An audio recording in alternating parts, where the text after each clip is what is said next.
Hello, my name is Kinsella. I am curator of the Cruthers Collection of Women's Art here at the University of Western Australia, and it is my great pleasure to this conversation with artist, writer, statistical analyst, I think, like we'll see, Elvis Richardson, her work with Virginia Fraser. The FEMMO posters are currently on display here at the gallery as part of the Blaze exhibition, Blaze People Made Known, which is an exhibition of portraits from the Cruthers collection. Before we start, I'd like to acknowledge that we meet on the lands of the Wongatha people, and the university acknowledges leaders past, present and emerging. I should also acknowledge that we acknowledge the traditional owners of the land, sea and skies, wherever you happen to be at this point as you join us. So without further ado, I think Elvis is well able to take control of this seminar, and we will look at the chat, and if there are particular questions that come up during the conversation, I might interject and let Elvis know. Otherwise, we'll have questions at the end. And I think that's me out. So thank you, Elvis, so much for this. And I tag to you. Okay. Thanks so much, Lee, for the introduction. And I'll also introduce myself as Elvis Richardson. I'm here today on the lands of the Wurundjeri people of the Kulin Nation in Naarm. And happy to be here. Thanks for asking me to do this talk on my work. And I thought I would do it around the idea of collecting. And let me just turn this into a view. How do I press? Sorry. Not used to PowerPoint. Do you know how I go play or view? View. Up the top in the slideshow option. Yeah. Slideshow. Oh, okay. All right. So I'm just going to talk a little bit today around a thread of through my practice, which is collecting, and start off with imagery, like with the imagery that I've collected, starting back in 1994 is one of the earliest images that I did find and, you know, put out there as my work, as art. I titled this photograph that I found, it was a slide, a 35mm slide that I found when I was walking my dog. It was just lying on the street in a kind of puddle of leaves, and I recognized the slide because slides were ubiquitous in the art community because we used to document our work on slides, and you'd had, you know, they were recognizable to me. And I saw that and I picked it up, and this was the image that was on the slide. It had no information on it or anything like that. So when I exhibited it, I did say I found it in Paints Lane, Chippendale. It actually said found Paints Lane, Chippendale, and the date. And so, you know, I was kind of declaring it was a found image. And, you know, I guess it was an image that, you know, someone's belonged to someone. When I looked at the image, what I found so interesting about it was the relationship between the viewer and the photographer and the subject. Like when we're looking at the composition here, like I'm not sure if this is a photograph of a car or of the woman. You know, I recognize the scene, you know, particularly because the figure has swimming costume on, that, you know, we must be at the beach or somewhere like that, or that's going to be just over the rise behind that little path that's leading up there. And, you know, I could read so much into this, and it was an English car. It felt like possibly a, you know, Australian kind of landscape. Well, I found this image in Australia, and I was reading the features of the figure, you know, having Asian features, and that there was those other kinds of levels of things coming together and kind of rubbing up against one another. And yeah, so it was an intriguing image, and it was the first time I did show my work. You know, found things that I had been collecting for a period of time, and that kind of grew in a bigger way when I was living over in the States for a number from 2000 to 2005. After getting a SAMSTAG scholarship, and I went to do my master's at Columbia University. And I found this guy selling slides on the street one day, and I bought all the slides he had for sale. And eBay had just recently emerged, and I looked online on eBay and I found there were all these slides to buy on eBay, and I started buying a lot of slides, and amassed a lot of collections, probably about 40,000 slides. How I like to characterize the way I engage with imagery like this, and what that it being found and whatnot, is this particular project here with this lady who was the photographer. I'll just see what the next thing is. Oh yeah, that was it being installed. I'm going to share a video that kind of tells this whole story and tells it in a much better way, and you can see her images while we hear the story. So I'll just play the story, and then that will... This slideshow is titled Dorothy and Jack and is edited from a collection of about 600 slides dating from the early 50s until the late 70s, taken by an American photographer, Dorothy Elizabeth Ellsbury.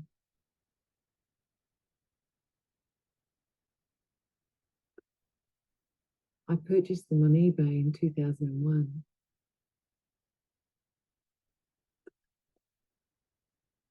I can tell you Dorothy Elizabeth Ellsbury was born in 1906, and her birthday was March 17th, also St. Patrick's Day. And Hayes Barnett Ellsbury, Jack, was born 21st of January 1901.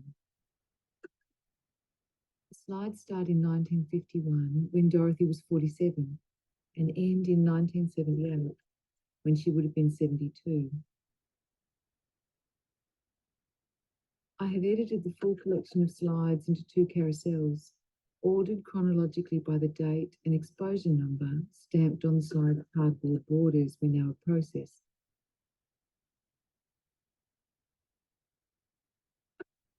Spanning almost 30 years, we see Dorothy's distinctive staging emerge and characterise her artistic focus on the classical genres of landscapes, interiors, still lives, and documenting her life with her husband Jack.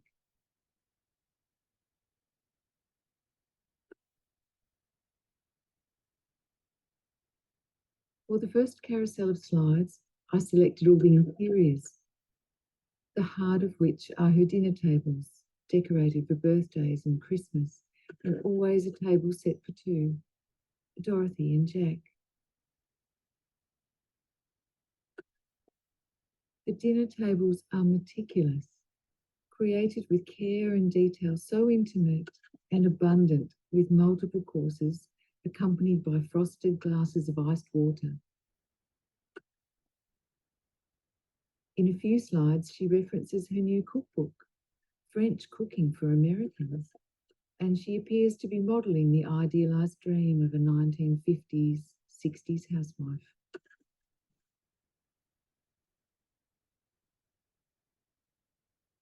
The interiors of the house seem comfortable, with an orderly lived-in quality.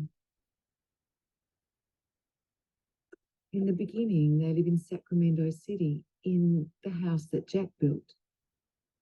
Then they retire to a rural property outside of Sacramento called Fair Oaks, where they kept their horses.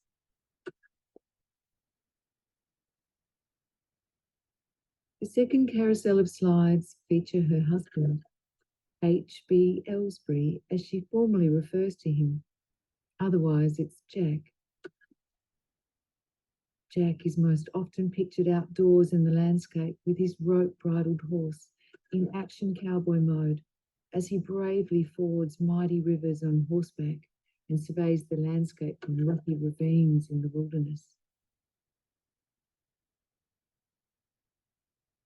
These images, paired with the dinner tables and still lives, remind us Jack is safe in the knowledge the home fires are always burning.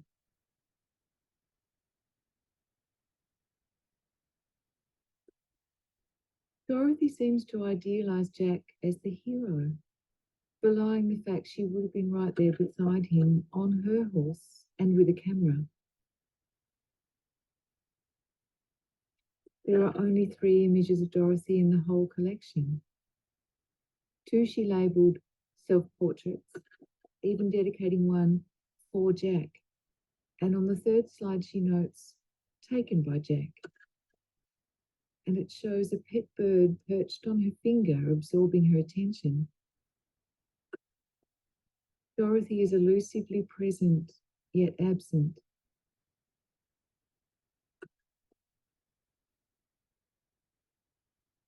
A love story emerges of a relationship that is not in the fresh flush of youth, yet touches upon the deep romantic ideal of old age spent together with the one you love.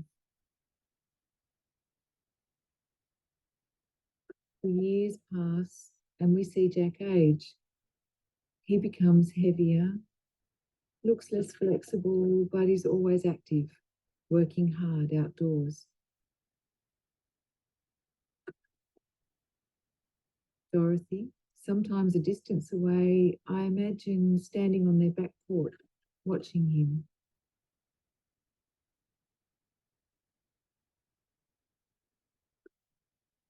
Dorothy's extensive descriptions and use of full names in her handwritten annotations on the slides was the key to search deeper into her identity and history.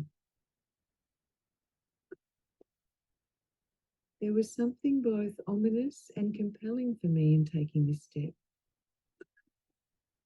to break through the anonymity. But Dorothy's detailed records seemed to insist upon it.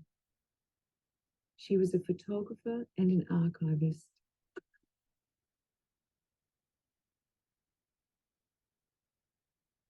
When I first purchased the slides in 2001, I was 36 and a student in New York City. I am adopted, and at that time I had just reunited with my birth mother and father, as well as married and had started my own family.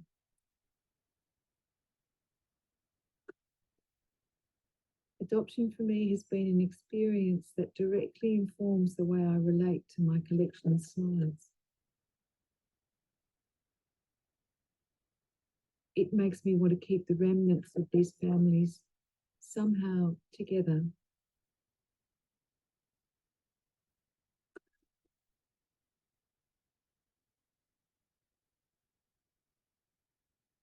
I remember looking at the slide captioned Dorothy E. Ellsbury, self-portrait for Jack, 48 years, in 2001 when I bought the slides. While today it is me who is 48, and I find I am looking at her photographs differently. As I know her more, my life has connected to her story. I joined an online ancestry service and constructed a family tree for Dorothy and Jack. As I discovered more details about their lives, for example, the dates of a parent's death, I would cross-reference through the slides to see if any indication of these events could be found there also.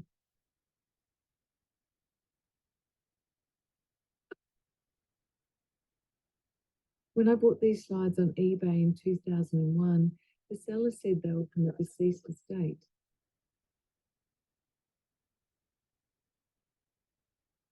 My research discovered that Dorothy and Jack had no children. Jack was an only child, and while Dorothy had one sister, Alice, she also had no children. In ancestry terms, they were the end of their line.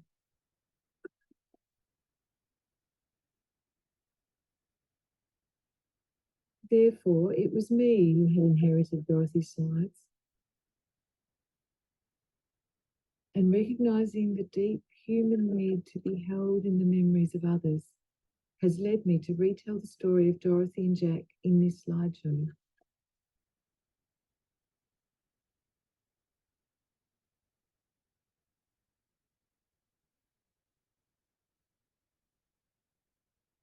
Jack died on the 26th of July, 1974. And there are only 24 slides in the collection taken after this date. It was as if Dorothy lost interest in photography, or perhaps she had lost her muse.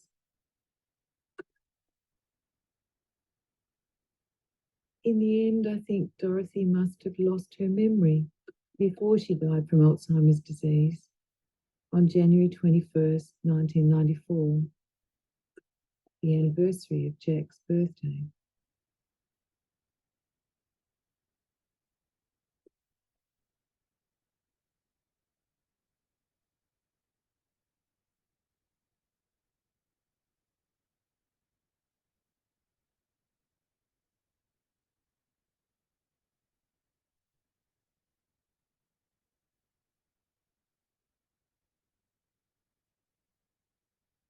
This slideshow.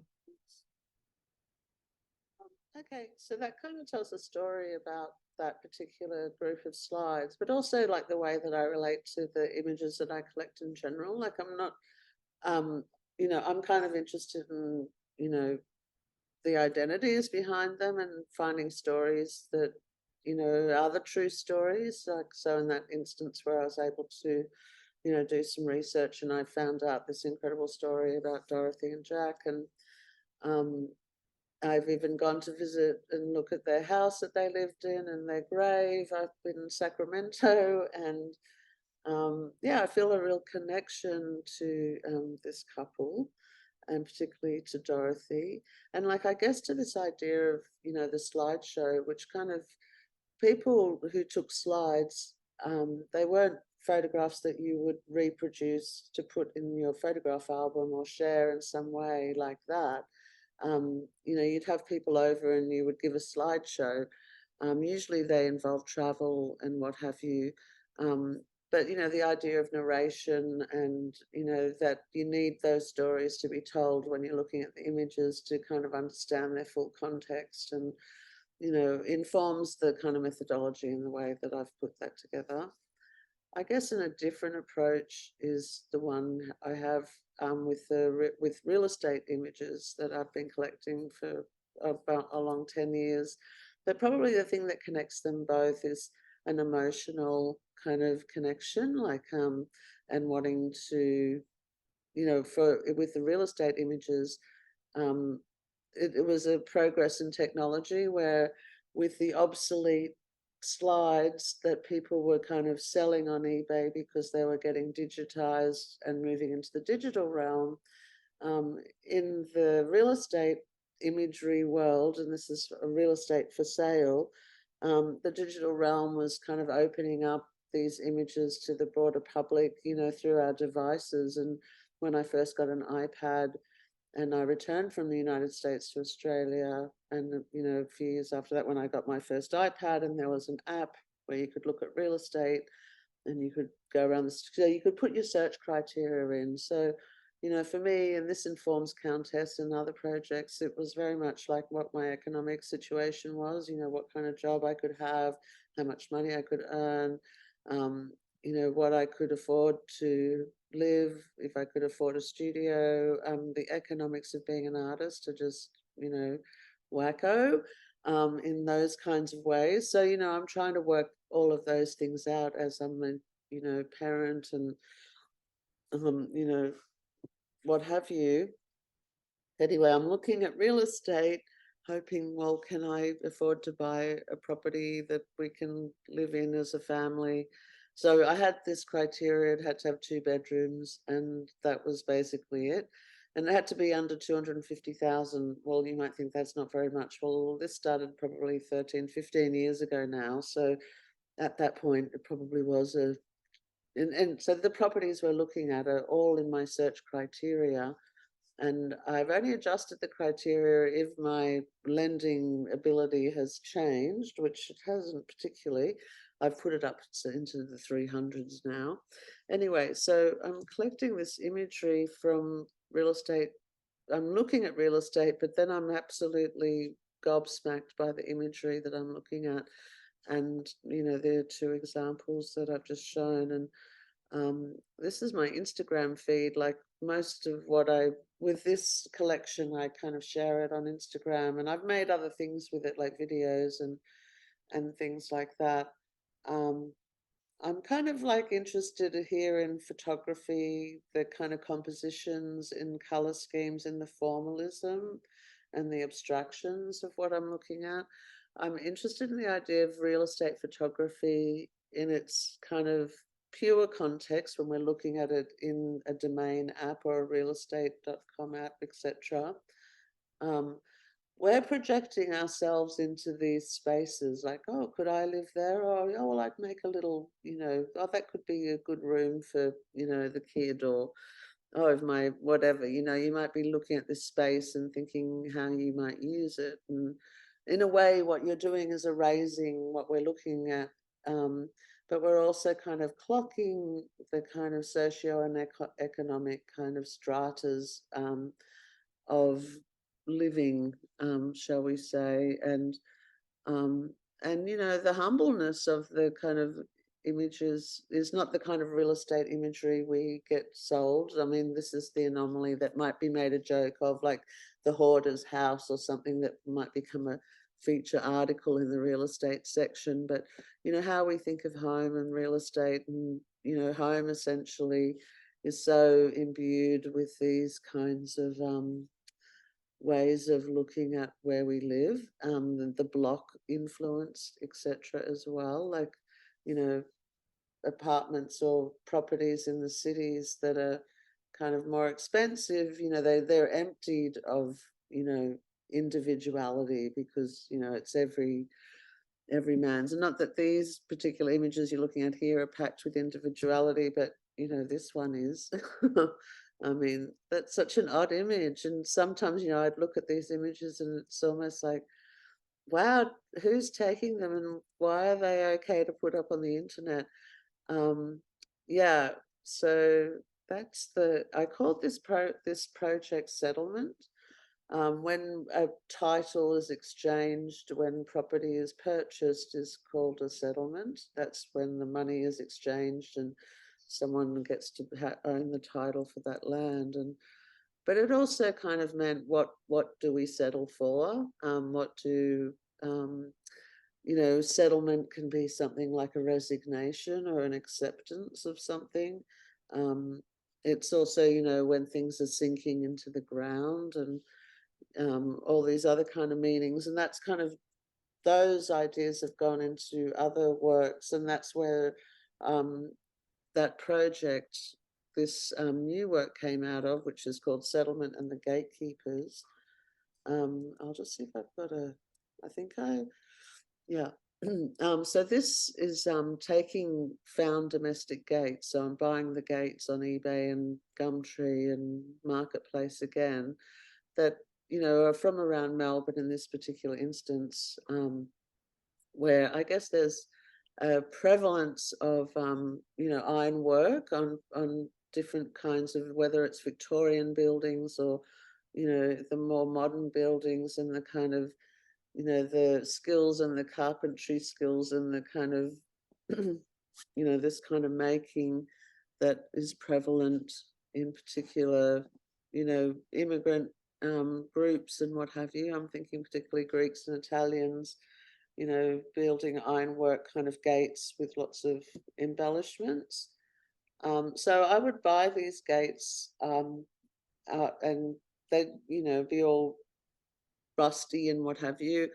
And then the idea was to kind of insert this idea of settlement into the gate. And I guess the gate became a lot more explicit where the photographs are a little more abstracted, even though they're depicting a certain reality, and these are codified, of this idea of settlement and about private property and access to that, and who, you know, all of these questions around what the gate represents and how the gate in itself is actually an entry or exit point in a wider structure. Like a gate is useless without the kind of, you know, building to hold it up, or the post, or, you know, some other thing that's attached to the ground. Like a gate's actually attached to a structure. And so that to me was like a system, you know, this works within a system. And when I looked at the definitions, just the common dictionary definitions, and,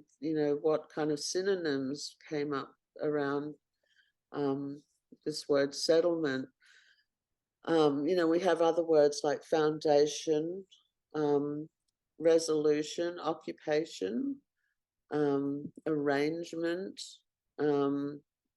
and closure. But then, like, when we think about settlement in our particular context here in Australia, and that kind of idea of colonialism and settlement, and looking at like the word treaty, if you look at the word treaty, it would come up with synonyms like settlement, resolution, foundation, and so on. But treaty would never come up in the words, the synonyms for settlement. So it was almost like I saw through these kind of interlocking meanings how treaty was kind of kept over here in a separate thing, while these everyday occurrences that are reinscribing a settlement and colonialism are acting in a kind of free market situation. You know, treaty is held to these much higher, you know, legal arrangements and so on. I can't answer all these questions, but I was interested in these kind of separations and how language itself can make things inaccessible, and you know, through these kinds of definitions. So yeah, that's what I'm kind of presenting here, and where the work kind of ended up going, I guess, from where it started with the photographs, which I think go on in their own separate kinds of ways. So this was making the work, you know, coming up with the designs and how they would fit into the gates. Like some bits were cut out and other bits were added in.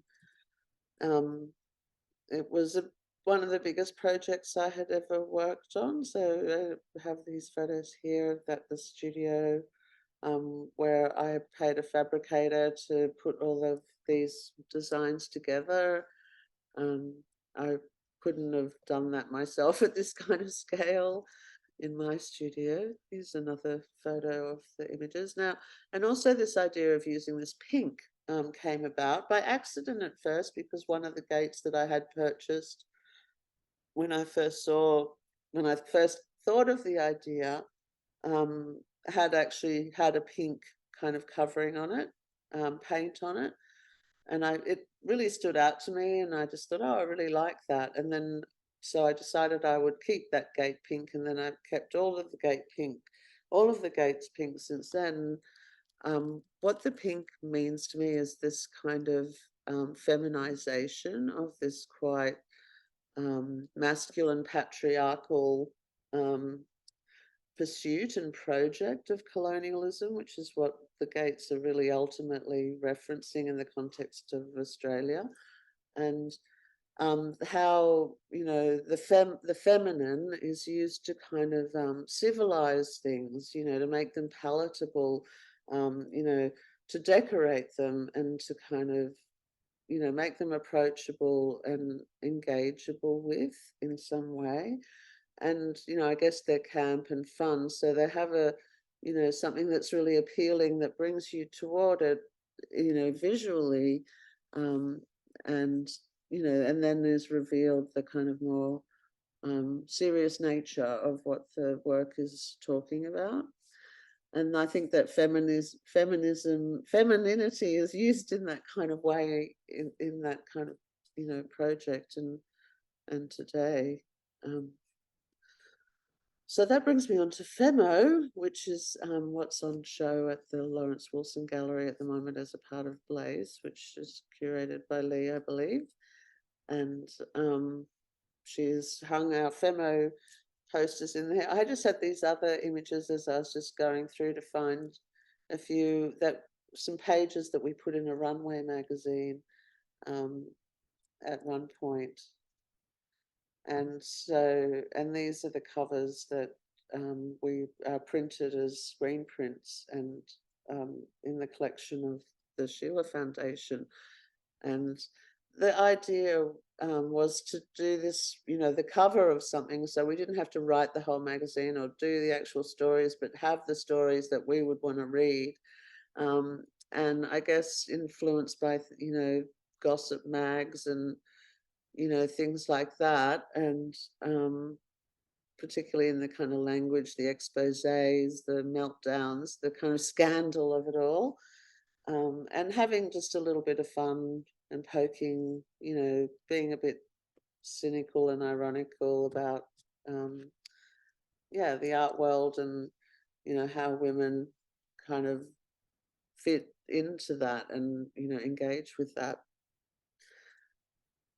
And then also, I guess, getting back to the collecting side of things, and that thread that I have been talking about is to talk about the Countess project, which a lot of my projects do go for a long time, like the slideshow land. I'm still working on that. That will never end. I've got so many collections that I can, you know, reconfigure and do things with, and as well as the real estate, and also Countess.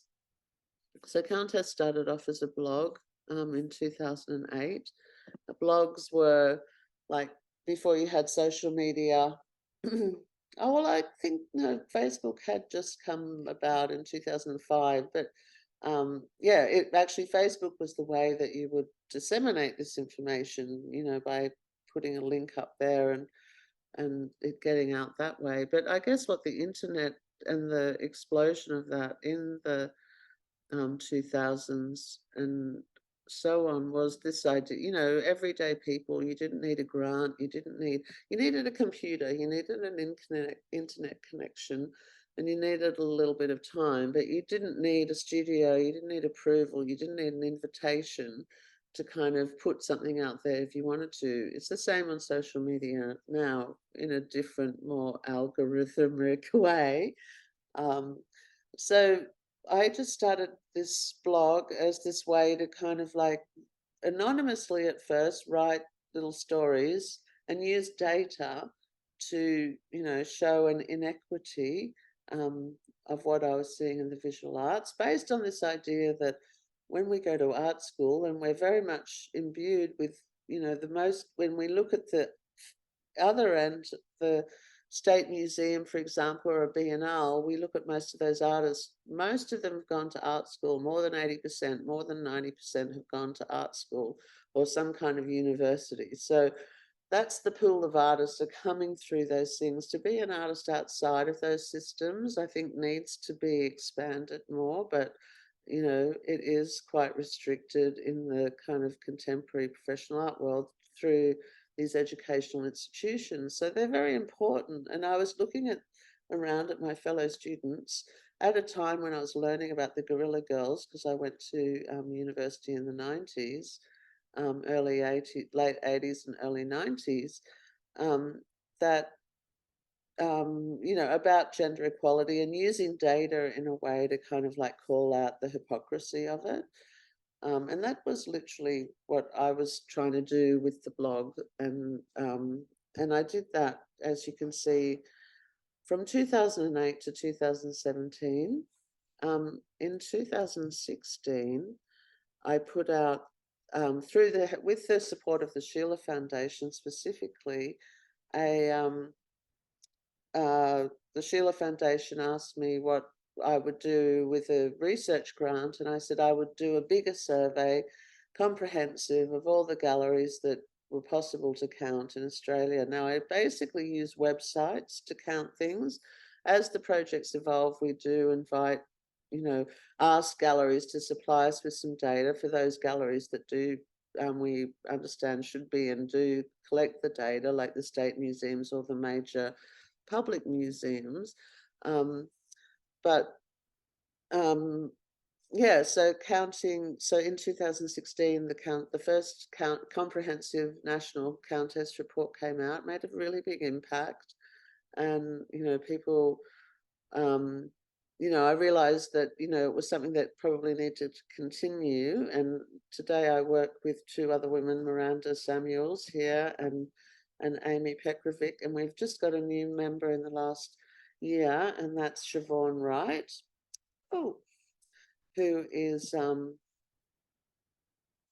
writing the next Countess report that's coming out in 2024. So she's writing that with Miranda and collecting all of that data and doing all of that, and that's coming out then. So we're really excited about that. But let's look at some of the earlier reports, and this one's quite good because it actually compares it to the year before. So when we look, the breakdown of the data that we collected, as I was saying, art school graduates, professional art world, why have we got so many female graduates, but we're not seeing that kind of percentage in the professional art world? If you looked at another profession like nursing, for example, where most of the students are women, you see the same kind of percentages reflected in the professional world, and in different kinds of ways. They can be broken down, of course, but essentially, but in the art world, you kind of go from 75% students to, in the professional world, like 50 at best. Like that's improving. And 50% used to be the goal in a way. Oh, it should be 50-50, but if we're actually only drawing artists from these pools that come out of universities, well, 75% of them are women. Okay, so we've got data from art schools here. We've looked at kind of the existing ways that the art world is structured in tiers, and let's call it a hierarchy. Let's say artists run initiatives, which are kind of usually collectively driven and run by artists. They showed 50% women, and they showed 60% women in 2019 and 34% men. And so that figure had changed from 2016, where there were 50% of the exhibitions were women and 40% were men, and probably the others were collectives or what have you. And since 2019, we've been able to collect data, non-binary data, due specifically to the laws changing in 2017, where, you know, you could legitimately record your gender in a number of different ways, which weren't possible before. And without kind of, yeah, that's made our job like particularly straightforward in that regard, which has been really great, and supported by, you know, the Countess have been worked with two non-binary artists to kind of Archie Spence, and I'm going to get their names wrong, so I have to not say it, and I think I've got that in here anyway, so I'm going to get up to that. That's next. But yeah, Countesses have tried to, you know, produce some resources to kind of address this problem, because obviously we're specifically in the business of gender identity, and it's, you know, of great importance to us. So here you can see all the different kind of categories of exhibitions and art gallery spaces that we counted. You can look through and see what those numbers are and how they've stacked up. What it's saying here is in the previous report in 2016, in commercial galleries, they only showed 30% women. Now they're showing 52%. In 2016, they showed 54% men. Now it's 46%. So it hasn't, you know, changed a heap there. art prizes. So we've gone into all of these different things, looking at board members, who are the CEOs and directors of art spaces, the executive staff, curators. I mean, a lot of this information isn't consistently available across every space, but we've done our best to find that information. Usually when it's a public gallery, there's an annual report or something like that, where, you know, a lot of this kind of more behind the scenes information can be gathered. And, you know, we found, yeah, executive staff. So a lot of curators are women, 76%. Executive staff, we're kind of up to 50%. Oh, okay, only 12.5% CEO women in the state gallery system, and so on. So yes, the countesses are counting this next thing. It's going to come out February 2024, again with funding assistance through the Sheila Foundation, which is really amazing. And this time we also were grateful to receive some funding from the Australia Council and the Copyright Agency. And one of the other initiatives that have happened over that meantime, when I first, when that early first report came out, the one that I did on my own, when I got some other women involved in with Miranda and Amy, I thought that, you know, they would just take it over and I would kind of like disappear and it would be a project that would kind of live on in that kind of way. But, you know, in other ways, it's actually been much more better and richer than that, because we've actually worked together and I've learned from working with them, and I hope they have from me. And, you know, we actually live all over the world. Miranda is in New York, Amy's in Sydney, I'm in Melbourne, and Siobhan's in Los Angeles. So we get together online. We have our meetings that way and do all of our stuff in that kind of fashion. But in that meantime, I actually individually applied for a grant from the Australia Council, which I was successful at, to produce a book about the history of the Countess Report. And that did take a long time to do. It only just came out in 2003, so just July this year. I've co-written that with Melinda Rackham, who's an amazing arts writer who's based in Adelaide. And she had written on my work a couple of times in the past and had a lot of insight into, you know, what I was about, I guess. I really liked what she wrote. So I asked her to write, as I was putting the book together myself, to write an essay, but, you know, quickly realized that I was not an editor or writer, or, you know, the vision of putting this book together was a bit bigger than me. To make it kind of worthwhile, I wanted it to be good. And I asked Melinda if she would come in and co-write the book with me and help me assemble all the documents that, you know, we have together, and, you know, stitch those together with a story, which is what Melinda's done in an incredible way. And so the book's just come out in July. It's been designed by Elliot Bryce Fowkes and Maria Smith. It has a gallery of 40 women and trans and non-binary artists. And it shows original blog posts. So we kind of structured around an art career. So we've gone from education, we've gone back to high school, we've looked at what students are enrolled in visual art in high school, whether they're in government or non-government schools. We've looked at kind of exhibitions that happen at state galleries in New South Wales. There's Art Express in Victoria, it's Top Arts, where they're selecting Year 12 students to have these, to be part of these exhibitions. And we look down at the breakdown of the selection of those students, and particularly with an emphasis on whether they went to a government or a non-government school.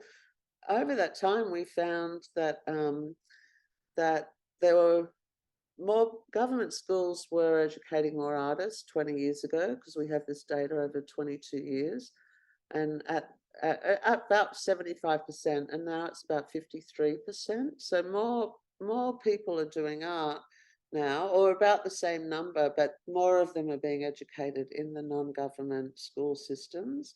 And that's something to be concerned about, because you know, it kind of tends to tell a story of, you know, a lack of support or a lack of funding in particular school systems and so on. And there's a lot of ramifications from that. Of greater concern was what was on the exam papers when high school students did their, you know, final year exams for their year 12. And we found in Victorian studio art, they had to answer questions on artists, and they were given a list of artists to do that with. And the gender breakdown in that list of artists was not good, consistently over, you know, a long period of time. And so things like that need to be addressed. And we go on to, you know, then art school. We go on to look at, well, who's teaching in the art schools? What levels are women working at? We found, of course, they tended to be in the casual or part-time and the lower lecturer levels, and predominantly was where the majority of the women, and then some kind of were going upwards, but not all. And we look at, you know, art prizes, all women shows. We have a chapter about that. And, you know, so we kind of try to go through this art career trajectory in a number of different ways. One way is we use data to tell those stories. Another one is we use contextual kind of essay writing to bring those stories together. And another one is a personal story. I tell my personal story through this book on each chapter kind of subject.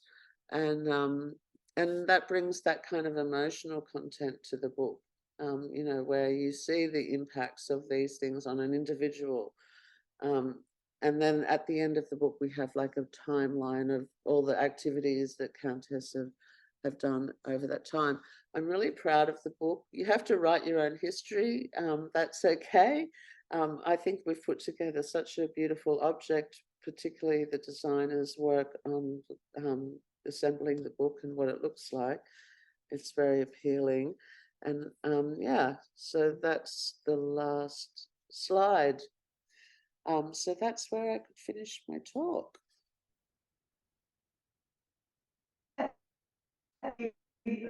And thank you so much, Elvis. It's a remarkable kind of trajectory that you've charted for us, and an incredible, I think it's so interesting how much is invested in obviously the personal, and then you've drawn it right back to statistical and back in again. So part of my response is to the kind of embedded histories in the objects and in the analog and the slides and the gates. It's a physical thing, isn't it? You seem that's a very tethered to the tangible materials. Yeah. Yeah. Are you saying digital and tangible kind of thing? And it almost feels like the statistical analysis is almost like the tangible bit that you're again interrogating. Countess is like, yeah, I don't know, some kind of. Because we're getting a lot of most of our information off websites, because we rely on them in the art world to kind of create these archives and documents of events. And often, like, because, you know, the economy of art is about reputation and exposure. It's, you know, if these things are sometimes not used in that kind of way, so, you know, you might have been in a show somewhere, but your name doesn't even appear there. You know, different kinds of things like that. So it highlights perhaps some of the holes and ways that things can slip through, you know, this kind of system. And what is it, you know, what are we trying to do? It's like we're creating history when you're an artist, like, so like, and we're also trained, because we want to fit into the museum, to kind of operate in the same kind of way. You know what I mean? So we seamlessly can slot into the museum when required, when called upon. And there is that sense of interpolation. So you have you've extracted a whole history of Dorothy and Jack from this, you know, the body of slides outwards through ancestry. And I mean, I think that's just such an amazing capacity. And it keeps growing These because, numbers. yeah, when I go back to ancestry, you know how it gives you hints. Oh, right. So I've always got hints. I can go and find out more about Dorothy and Jack. And yeah, it's just amazing. And so that feels almost intertwined with your real family, like layers of different families intertwined. Yeah. And then the housing thing, and then that emerging the gates out of that. Yeah, and hopefully more things can emerge. I feel I've got more ideas in there. Somehow there's this notion of nostalgia as well. I sense in it, and it's not necessarily as a, you know, kind of golden era, but there is that notion of there's a history there that you want to hold to, and it's important to tether to the present day somehow. There's this. Yeah, right. Yeah, for sure. Particularly with the slides, which are just becoming more and more antiquated. I mean, when I first started collecting them in 2000, the last slide projector was made in 2003 or something like that, and then that was it by Kodak. So yeah, they went vintage then, but yeah.